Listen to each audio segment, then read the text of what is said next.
శ్రీలీల ప్రతి వారం ఏదో ఒక కోణంలో వార్తల్లో నిలుస్తోంది. ఇప్పుడు ముగ్గురు జీవితాలతో ఆడుకుంటూ శ్రీలీల ఇండస్ట్రీలో హాట్ టాపిక్ గా మారింది. ముగ్గురిని టార్గెట్ చేసి వాళ్ళ కెరీర్ నే క్లోజ్ చేస్తోందట శ్రీలీల. ఇంతకీ ఎవరా ముగ్గురు? వాళ్లే ఎందుకు టార్గెట్ అయ్యారు? శ్రీలీల టాలీవుడ్ ని మొత్తంగా కబ్జా చేస్తున్న కన్నడ ముద్దుగుమ్మ ఇప్పుడు తోటి కన్నడ హీరోయిన్ల పాలిట విలన్ అయిపోయింది.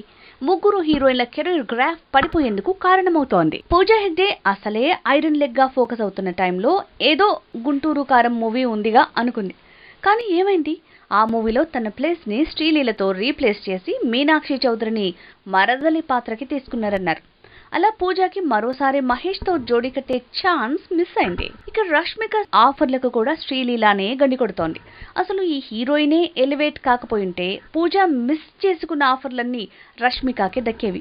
కానీ శ్రీలీల సీన్ లోకి వచ్చి అటు పూజ ఇటు రష్మిక ఆఫర్లను ఎగరేసుకుపోతోంది.